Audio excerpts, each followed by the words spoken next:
കുരിശിലെ സ്നേഹവും ത്യാഗവും. The love seen at the cross and the sacrifice at the cross. കർത്താവിൻ്റെ ക്രൂശ് മരണം നമ്മളെന്നും ഓർക്കുന്ന ഒരു കാര്യമാണ്. കാരണം പ്രയാസങ്ങൾ വരുമ്പോൾ നമ്മൾ പ്രയാസത്തിൽ കൂടെ പോയ ദൈവത്തെ നമ്മൾ ഓർക്കും ഉടനെ. അത് സ്വാഭാവികമാണ്.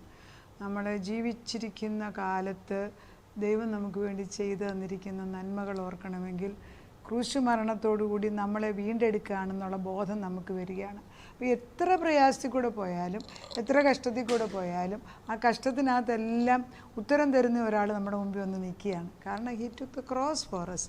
കർത്താവിൻ്റെ സ്നേഹം, ആ സ്നേഹത്തിൻ്റെ ആഴെന്ന് പറയുന്നത് പുത്രൻ തമ്പുരാൻ പിതാവിനെ അമിതമായി സ്നേഹിച്ചു. കാരണം പുത്രനും പുത്രനും പരിശുദ്ധാത്മ ഒന്നാണ്.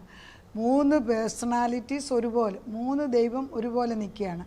അത് ദേഹം ദേഹി ആത്മാവ് ഒരുപോലെ നമ്മളിൽ നിൽക്കുന്നത് നമുക്ക് മനസ്സിലാകുന്നുണ്ടോ? നമുക്കൊരു ശരീരമുണ്ട്, നമുക്കൊരു അവയർനെസ് ഉണ്ട്, നമുക്കൊരു ആത്മാവുണ്ട്, 3 ഘടകമുണ്ട്. പക്ഷെ നമുക്കത് തിരിച്ചെടുക്കാൻ പ്രയാസമാണ്. അതുപോലെ തന്നെ പിതാവ് പുത്ര പരിശുദ്ധാത്മാവിന് അവർ 3 ഒന്നിച്ച് തന്നെ നിന്നാണ് സൃഷ്ടി നടത്തിയത്. അപ്പം ദൈവം സൃഷ്ടിച്ച മനുഷ്യൻ, ദൈവത്തിൻ്റെ മക്കളെന്ന് പറയുന്ന നമ്മൾ വഴിതെറ്റിപ്പോയപ്പോൾ പിതാവിന് സങ്കടമായി. പിതാവ് കരയുകയാണ്, എൻ്റെ മക്കൾ നശിച്ചു പോകുന്നു, പിശാചിന് അടിമത്തത്തിലെന്ന്. അവരെ കൊണ്ടുവരാൻ വേണ്ടി പുത്രനെ അയക്കുകയാണ്. That is the gist of the Bible essence.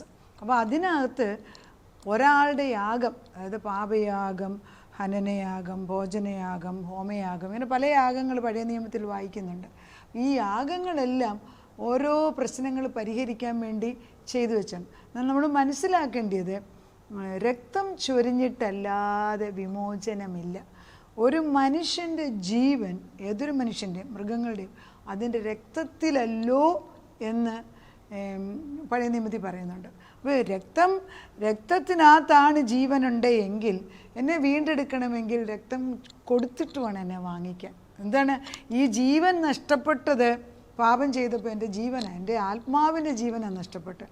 അപ്പോൾ രക്തത്തിലാണ് ജീവൻ നിലനിൽക്കുന്നത് ആണെങ്കിൽ നിത്യനായ യേശുക്രിസ്തുവിൽ ഉള്ള ആ നിത്യജീവൻ എനിക്ക് വേണ്ടി രക്തം ചൊരിഞ്ഞ് തന്നപ്പോൾ, മറുവിലയായിട്ട് തന്നപ്പോൾ, എൻ്റെ പാപപരിഹാരമായിട്ട് പുത്രൻ നിന്നപ്പോൾ എനിക്ക് നിത്യജീവൻ തിരിച്ചു കിട്ടുകയാണ്. എപ്പോഴും ഞാൻ അവനെ സ്വീകരിക്കുകയാണ്, അവൻ്റെ രക്തത്താൽ കഴുകപ്പെട്ടു. അതുകൊണ്ടാണ് റോമർക്ക് എഴുതിയ ലേഖനം 5-ാം അധ്യായത്തിൽ 6 പറയുന്നത്, നാം പാപികളായിരിക്കുമ്പോൾ തന്നെ ക്രിസ്തു നമുക്ക് വേണ്ടി ക്രൂശ് മരണം ഏറ്റതിനാൽ അവൻ്റെ സ്നേഹം വെളിപ്പെടുത്തി കാണിക്കുന്നു. എപ്പോഴാണ്? നല്ലവനായിട്ടൊന്നും ഗുണവാനായിട്ടൊന്നും അല്ല, പാപികളായിരുന്നപ്പോൾ. അതിന് ടിപ്പിക്കൽ എക്സാമ്പിളാണല്ലോ വലതുഭാഗത്തെ കള്ളൻ ഇതിൻ്റെ ഒന്നും പ്രീസീഡൻസ് ഒന്നും അറിഞ്ഞുകൂടാ. പക്ഷേ അയാളുടെ അന്തരാത്മാവ് തുറക്കുമോ അതോ ദൈവത്തിന് മനസ്സിലായി? അയാൾ വിളിച്ചു പറയുന്നു, നീ രാജ്യത്വം രാജാവാന്ന് മനസ്സിലായി, നീ രാജ്യത്വം പ്രാപിക്കുമ്പോൾ എന്നെ കൂടെ ഓർക്കണമെന്ന് പറഞ്ഞു. അങ്ങനെ തന്നെ അന്ന് തന്നെ പരദീസ, നീ ഇന്ന് എൻ്റെ കൂടെ പരദീസയിലിരിക്കും. സ്നേഹം. അപ്പം നമ്മൾ ഒരു നദി മുകളിൽ നിന്ന് താഴോട്ട് ഒഴുകുന്നതായിട്ട് എപ്പോഴും നമ്മുടെ ചിന്ത. എന്നാൽ നദി മുകളിലോട്ടൊഴുകിയതാണ് ഈ കാണുന്നത്. കർത്താവിൻ്റെ ക്രൂശ് മരണം താഴോട്ട് ഇറങ്ങി വന്നിട്ട് പിതാവിലേക്ക് സ്നേഹം ഒഴുകുന്ന, നദി 2 സൈഡിൽ ഒഴുകുകയാണ് ഇപ്പോൾ സംഭവിക്കുന്നത്. മുകളിൽ നിന്ന് താഴോട്ട് നദി ഒഴുകി, പിതാവിൻ്റെ സ്നേഹം പുത്രൻ്റെ സ്നേഹം മുകളിലോട്ട് ഒഴുകി. അതോടുകൂടി നമ്മുടെ പാപം കഴുകപ്പെടുകയാണ്. അതൊരു വലിയ മർമ്മമല്ലേ, സത്യമല്ലേ? അത് നമ്മൾ ചാപ്പ് കുത്തിയവരാന്ന് പറയും. ഈ പണ്ട് കാലങ്ങളിൽ എൻ്റെ ചെറുപ്പത്തിലൊക്കെ ഞാൻ കണ്ടിട്ടുണ്ട്, കുണുക്കിട്ടുകൊണ്ട് വരും നമ്മുടെ വീടുകളിൽ തേക്കുന്നവർ, അതുപോലെ തന്നെ നമ്മുടെ വീട്ടിൽ ചില ജോലി ചെയ്യുന്നവർ, അവർക്ക് കുണുക്കിടും. നമുക്ക് കാണുമ്പോഴേ നമുക്കറിയാം തട്ടാനാണ് അല്ലെങ്കിൽ മറ്റേയാണ് കുണുക്കിടും. പക്ഷെ നമ്മൾ വിശ്വാസികൾ ദൈവത്തിന് വേണ്ടി ചാപ്പ് കുത്തിയവരാണ്. നമുക്ക് കുണുക്കിട്ടിട്ടുണ്ട് ആത്മാവിൻ്റെ കുണുക്ക്. നമുക്കൊരു വരമുള്ളവരാണ്. നമ്മൾ അവിടെ ഇവിടെ ഊടാടി നടക്കേണ്ടവരല്ല. അപ്പോൾ അതുകൊണ്ടാണ് യോഹന്നാൻ്റെ 3:16 പറയുന്നത് സ്നേഹിക്കുന്നത്. അതായത് 3:16 വളരെ പ്രധാനമാണ്. 3:16 പറയുന്നത്, എൻ്റെ ഏകജാതനായ പുത്രനിൽ വിശ്വസിക്കുന്നവന് നശിച്ചു പോകുന്ന നിത്യജീവൻ പ്രാപിക്കേണ്ടതിന് ദൈവം അവനെ നൽകുവാൻ തക്കവണ്ണം ലോകത്തെ എന്നെ സ്നേഹിച്ചു. God so loved the world that he gave his only begotten Son, whosoever believeth in him shall not perish but will have eternal life. ശരിയല്ലേ? ഈ നിത്യമായ ജീവൻ തരാൻ, ഈ സാധാരണ ജീവന് 60-100 വയസ്സ് വരെ അല്ലെങ്കിൽ 120 വയസ്സ് വരെ മാക്സിമം നോഹയുടെ കാലം തൊട്ട്, അതല്ല ഞാനീ പറഞ്ഞത്. എന്നേക്കുമുള്ള നിത്യജീവനെ തിരിച്ചു തരാൻ വേണ്ടി ക്രിസ്തു ക്രൂശ് മരണം ഏറ്റെടുത്തു.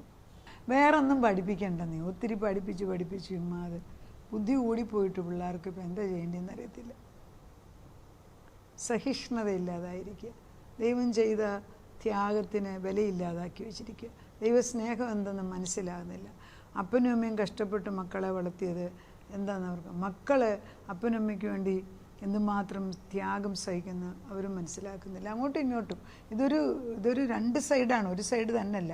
ഈ യോഹന്നാൻ്റെ 3:16 നമ്മൾ എല്ലാവരും അറിയുന്ന, ഒന്നും കൂടെ വായിക്കുന്നത്, എൻ്റെ ഏകജാതനായ പുത്രനിൽ വിശ്വസിക്കുന്നു. ഒരു പുത്രനേ ഉള്ളൂ, പലതില്ല. First born after the death, അത് മരിച്ചു കഴിഞ്ഞ് ആദ്യം ഉയർത്തെഴുന്നേറ്റ് ഏക സത്യ ദൈവത്തിൻ്റെ ഏകപുത്രൻ ക്രിസ്തു തന്നെയാണ്.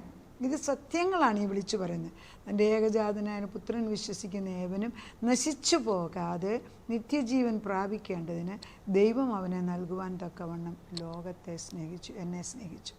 അത് റോമർക്കെഴുതിയ ലേഖനം 5:6 അത് നാം പാപികളായിരുന്നപ്പോൾ നമുക്ക് വേണ്ടി. അതുകൊണ്ടാണ് പൗലോസ് എഫെസ്യർക്ക് എഴുതിയ ലേഖനത്തിനകത്ത്, എഫെസ്യർക്ക് ലേഖനത്തിൽ 6:14 പറയുന്നു, പൗലോസ് പറയുന്നതാണ് ഇങ്ങനെയാണ്, എനിക്കോ നമ്മുടെ കർത്താവ് യേശു ക്രിസ്തുവിൻ്റെ ക്രൂശിലല്ലാതെ പ്രശംസിപ്പാൻ ഇടവരുത്. അവനാൽ ലോകം എനിക്കും ഞാൻ ലോകത്തിനും ക്രൂശിക്കപ്പെട്ടിരിക്കുന്നു. ലോകത്തെ ക്രൂശിക്കപ്പെടണമെങ്കിൽ ക്രിസ്തുവാകുന്ന നമ്മുടെ പാപത്തെ വഹിച്ചവനായ ക്രിസ്തുവിൻ്റെ രക്തത്താൽ കഴുകപ്പെട്ടെന്ന ബോധം എനിക്കുണ്ടാകണം. ആ അവെയർനെസ്സാണ്. പരിച്ഛേദനയല്ല, അഗ്രചർമ്മോ അല്ല, പുതിയ സൃഷ്ടിയത്ര. ഞാനൊരു പുതു സൃഷ്ടിയാകണം, പഴയ സൃഷ്ടി. അതുകൊണ്ടാണ് വീണ്ടും ജനനം എന്ന് യോഹന്നാൻ്റെ 3-ാം പറയുന്നത്. നിക്കോദിമോസിനോട് ദൈവം പറയുന്നത്, യേശുക്രിസ്തു പറയുന്നു, സ്വർഗരാജ്യം ലഭിക്കണമെങ്കിൽ നീ വീണ്ടും ജനിക്കണം. വീണ്ടും അങ്ങനെ വെള്ളത്താലും ആത്മാവിനാലും നീ ജനിക്കണം, തീയാലും ആത്മാവിനാലും കഴുകപ്പെടണം. ഇതൊക്കെ നമ്മൾ മനസ്സിലാക്കണമെങ്കിൽ എൻ്റെ പൊന്നെ പരിശുദ്ധാത്മാവില്ല, അത് ആർക്കും ഇത് മനസ്സിലാകത്തില്ല.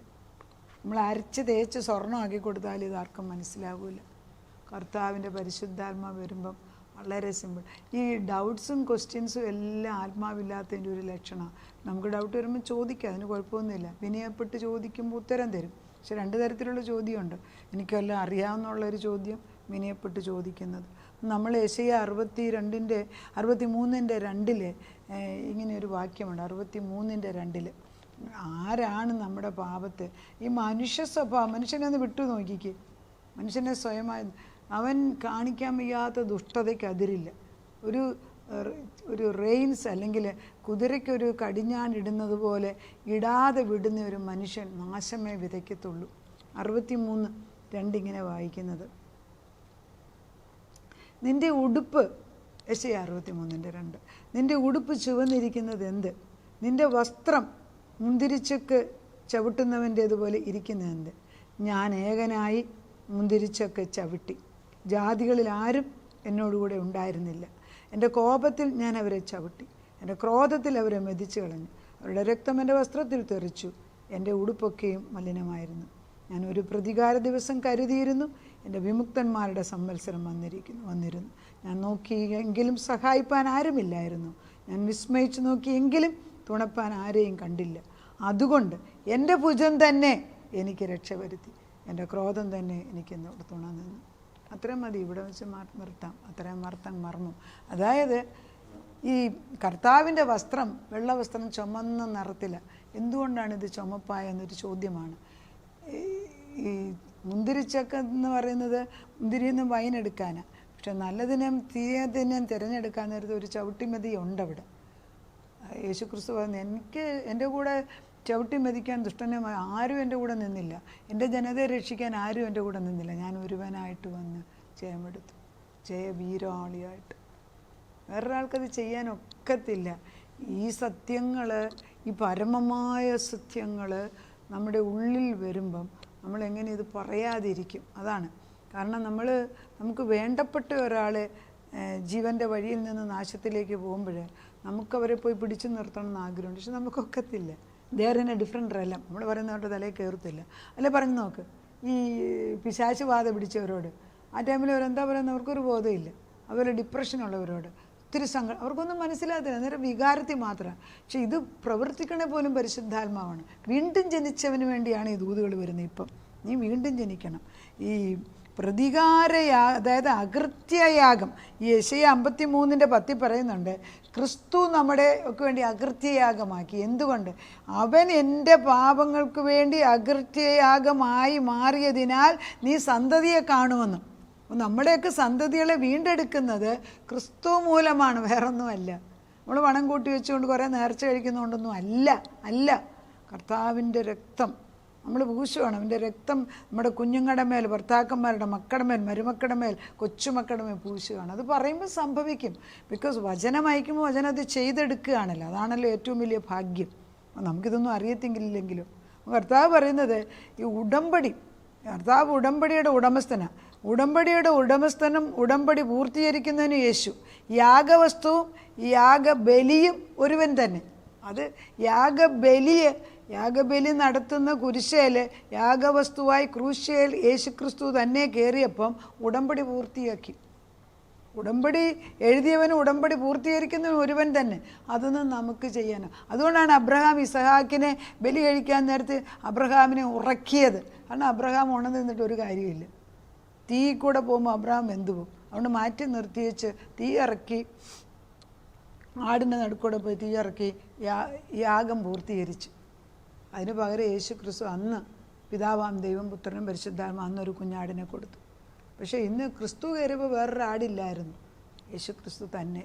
അതുകൊണ്ട് നമുക്ക് മനസ്സിലാക്കേണ്ടത് ഈ ഏകസത്യ ദൈവമാവുന്ന ക്രിസ്തു നമ്മുടെ പാപത്തെ ഏറ്റെടുത്തതിനാൽ ഈ ബൈബിളിൻ്റെ അവിടെ ഇവിടെ എല്ലാം ഈ രത്ന ചുരുക്കുകൾ അല്ലെങ്കിൽ നല്ല മാണിക്യങ്ങൾ കിടക്കുകയാണ്. അതിങ്ങനെ പൊക്കി ഇങ്ങനെ ആത്മാവ് പറയുമ്പോൾ പൊങ്ങി വരുന്നത് നമുക്കത് പ്രയോജനമാക്കാനാണ്. എബ്രായ ലേഖനം 10:11-12 ഇങ്ങനെയാണ് വായിക്കുന്നത്. എബ്രായ ലേഖനം 10:11. ആ ഇഷ്ടത്താൽ നാം യേശുക്രിസ്തു ഒരിക്കലായി കഴിച്ച ശരീരയാഗത്താൽ ഒറ്റ യാഗം മതി, വേറെ രാഗമില്ല. അതുകൊണ്ടാണ് ചർച്ചിലൊക്കെ പറയുന്നത് രക്തം ചൊരിയാത്ത യാഗം ഞങ്ങളിപ്പോൾ കഴിക്കുന്നതെന്ന് അവർ പറയുന്നത് കേട്ടിട്ടുണ്ട്. ശ്രദ്ധിച്ച് നോക്കിയാൽ അറിയാം. ഏത് പുരോഹിതനും ദിവസേന ശുശ്രൂഷിച്ചും പാപങ്ങളെ പരിഹരിപ്പാൻ ഒരു നാളും കഴിയാത്ത അതേ യാഗങ്ങളെ കൂടെ കഴിച്ചു കൊണ്ടുപോകുന്നു.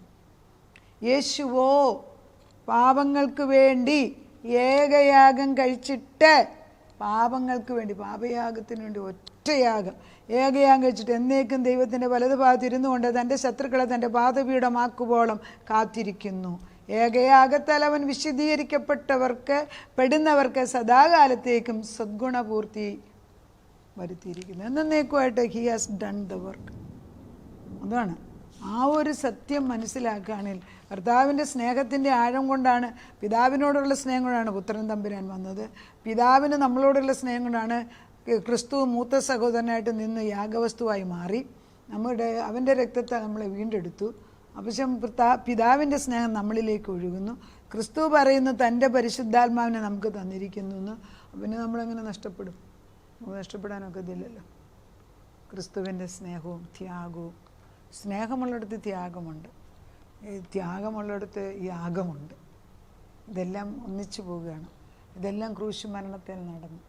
നമുക്കൊന്നേ ഉള്ളൂ, ഏകരക്ഷകനായ ഒരുവൻ. ആകാശത്തിൻ കീഴിൽ ഭൂമിക്കും മീതെ സർവ്വജനത്തിൻ്റെയും രക്ഷയ്ക്ക് വേണ്ടി തന്ന ഏക നാമം യേശു ക്രിസ്തുവിൻ്റെ മാത്രമെന്ന് അപ്പോസ്തല പ്രവൃത്തി 4:12 പറയുന്നത്. അതുകൊണ്ടാണ് വേറൊരു നാമമില്ല, രക്ഷയ്ക്ക് വേറൊരു നാമമില്ല. എന്ത് അച്ചട്ടായിട്ട് പറഞ്ഞാലും നമ്മളിന്നും അത് സാരമില്ല, അതുകൊണ്ട് ഇതാന്നൊക്കെ പറയുമ്പം ആരാണ് യേശു എന്ന് നമുക്ക് മനസ്സിലാക്കണമെങ്കിൽ സങ്കടമല്ലേ. അങ്ങനെയാണ് 4:12 മറ്റൊരുവനിലും രക്ഷയില്ല. അപ്പോസ്തല പ്രവൃത്തി. നാം രക്ഷിക്കപ്പെടുവാൻ ആകാശത്തിന് കീഴിൽ മനുഷ്യരുടെ ഇടയിൽ നൽകപ്പെട്ട വേറൊരു നാമവും ഇല്ല. പ്രാർത്ഥിക്കാം. നാഥാ, നിൻ്റെ സ്നേഹത്തിൻ്റെ ആഴത്തിൽ നീ ക്രൂശ് മരണം ഏറ്റെടുത്തു. അതോടുകൂടി നദി മുകളിലോട്ട് ഒഴുകാൻ തുടങ്ങി. പുത്രനിൽ നിന്ന് സ്നേഹം പിതാവിലേക്കും, പിതാവിൽ നിന്ന് സ്നേഹം പുത്രനിലേക്കും. അതുകൊണ്ട് ഞങ്ങൾ രക്ഷപ്പെട്ടു. അതുകൊണ്ട് പാപികളായിരുന്നു ഞങ്ങൾക്ക് വേണ്ടി പാപയാഗമായിട്ട്, യാഗവസ്തുവായിട്ട് പാപമില്ലാത്ത കുഞ്ഞാട് ക്രൂശിന്മേൽ കയറിയതിനാൽ ആ രക്തം ഞങ്ങളുടെ മേൽ ചൊരിയുമ്പോൾ ഞങ്ങളുടെ പാപങ്ങളെ കഴുകിക്കളഞ്ഞിരിക്കുന്നു. ഒരിക്കലും പാപം ചെയ്യാത്ത അവസ്ഥയിലേക്ക് ഞങ്ങളെ കൊണ്ടുവന്ന് റൈച്വസ്നെസ്, ദൈവത്തിൻ്റെ നീതിപാത്രങ്ങളാക്കി മാറ്റിയ സ്നേഹത്തിന് ഞങ്ങൾ നിന്നെ സ്തുതിക്കുന്നു. പാത്രങ്ങൾ തുറന്ന് വെച്ചിട്ട് ഭയം കൂടാതെ നിൻ്റെ മുമ്പിൽ വന്ന് നിൽക്കാമല്ലോ. ഇതുവരെ പാത്രം കമത്തി വെച്ചാൽ ഞങ്ങൾ കേട്ടോണ്ടിരുന്നു. ഇന്ന് ഞങ്ങളുടെ പാത്രം തുറന്നു. പാപികളായിരുന്നപ്പോൾ ഞങ്ങൾക്ക് വേണ്ടി ക്രൂശ് മരണമേറ്റു. അതിനാൽ ഞങ്ങളിൽ പാപമുണ്ടെന്ന് സമ്മതിച്ചുകൊണ്ട് പാപയാഗമായ നിന്നിൽ നിന്ന് വീണ രക്തം, അവിശുദ്ധ രക്തം കൊണ്ട് ഞങ്ങളെ കഴുകണമെന്ന് പറയുമ്പോൾ ഞങ്ങളെയും ഞങ്ങളുടെ ഭർത്താക്കന്മാരെയും മക്കളെയും മരുമക്കളെയും ഞങ്ങൾക്കുള്ളതിനെയും കഴുകി ശുദ്ധീകരിച്ച് വെടിപ്പാക്കണം. ഞങ്ങൾ നിൻ്റേതായി മാറട്ടെ. ചാപ്പുകുത്തി തന്നാട്ടെ പിശ നിനക്ക് വേണ്ടി ജീവിപ്പാൻ പുതു സൃഷ്ടികളാക്കി. ഒരുവൻ ക്രിസ്തുവിലായാൽ അവൻ പുതു സൃഷ്ടിയായി. പഴയതോ കഴിഞ്ഞു പോയി. പഴയതെല്ലാം മാറണം കർത്താവേ. അതാണല്ലോ ഉയർപ്പ് കഴിഞ്ഞിട്ടുള്ള ജീവിതം. ഇനി പെന്തക്കോസ്തിലേക്ക് വരുമ്പോഴത്തേക്ക് പരിശുദ്ധാത്മാവിൻ്റെ നിറവിൽ ഇത് മനസ്സിലാക്കിച്ച് തന്ന് ജീവനുള്ള ദൈവത്തിൻ്റെ നാമത്തിൽ ജയിച്ച ജീവിതം നയിപ്പാൻ ഞങ്ങളെയും തലമുറകളെയും അനുവദിക്കണമേ. 2025 കൃപയുടെ യുഗം. കൃപാനദി ഒഴുകിയേ പറ്റും. ഞങ്ങൾക്ക് ആർക്കും അർഹിക്കുന്നില്ല. പക്ഷെ സത്യം അറിയുന്നതിനാൽ സത്യത്തോടുകൂടെ വന്ന് ചോദിക്കുകയാണ്. അവിടുന്ന് തരുന്നതിനാൽ സ്തോത്രം. പ്രാർത്ഥന കേട്ട് ഉത്തരം തന്നതിന് നന്ദി. യേശു ക്രിസ്തുവിൻ്റെ പൊന്നുനാമത്തിൽ തന്നെ ആമേൻ.